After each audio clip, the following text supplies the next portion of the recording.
Welcome back to the workshop. So welcome back to the vlog channel, vlog, whatever you want to call it. Welcome back to my channel. The next video, this video, sorry, is the next part in the exhaust fabrication for the bonnet exit exhaust. Let me show you where I'm up to. So I've welded it together. It's still hot, so I have to be careful where I touch it. The flange is on, the welding's not pretty. And then this weld, I've actually used some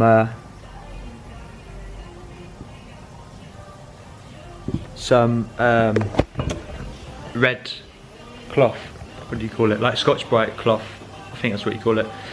Just went over it just to take the discoloration away for no reason other than because I was curious as to what it would look like. It kind of takes that brown, purpley, kind of oily looking colour away, which I quite like, don't get me wrong. I like the look of the stainless steel when it's kind of changing colours and stuff, which is cool, but that's going to be heat wrapped and protected anyway, so no one's going to see it. And my welding is not worthy of showing off, so not just yet anyway, so yeah. Next up, I need to drill some holes, well, a hole, need to drill a hole in the back of the 90 degree so that I can mount my lambda probe. So I've got the O2 sensor for the wideband, which is here. So that needs to go in and be, got a fucking dirty mark on my head again. That welding helmet must be absolutely filthy because every time I put it on I end up black. So yeah, anyway, back to what we're doing. Welding that bung on for the O2 sensor, and then it's just a case of bolting it up, running the wiring to the O2 sensor, because currently it's underneath the car, so I'm hoping there's enough length there just to run it into the engine bay. I'm pretty certain there's some wire cooled up, but I don't know quite how much, so fingers crossed there's enough. And that's it really, fire it up. So I'll drill that hole and fire it up, hopefully in a little while. So let's drill the hole, fit it on, and we'll go from there. So I've finally drilled through the stainless. Drilling stainless is quite difficult because stainless is obviously very tough, but I've managed to drill a big enough hole,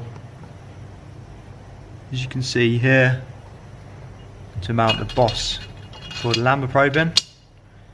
So now I need to tack it on, and then finish off welding it on, and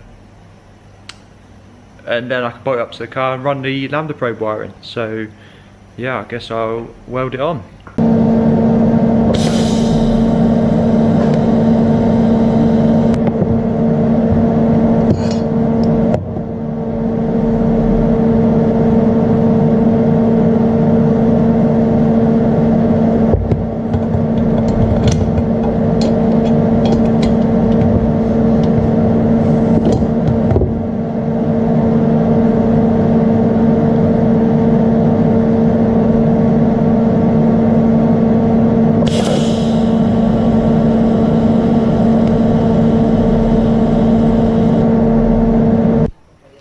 So after a little bit of a struggle welding this on, the way that the pipe is curved, or the tube, whatever you want to call it, it just makes you get kind of like a gap on both sides.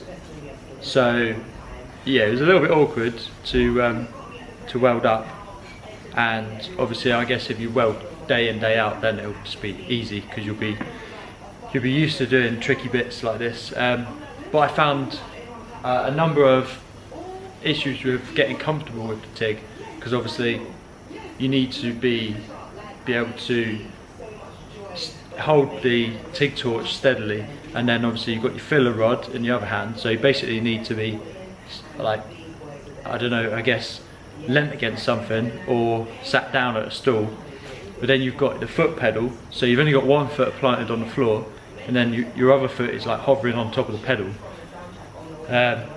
And then every time you weld a bit you need to turn it, and obviously this being a strange bit of pipe, like trying to clamp it and get the earth clamp on, it's just a nightmare.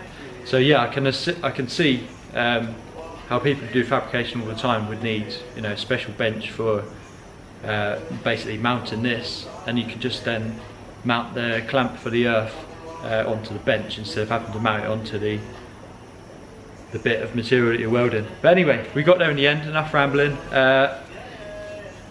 I just finished putting the wire in through for the O2 sensor, so I can fit it all up now and then fire it up.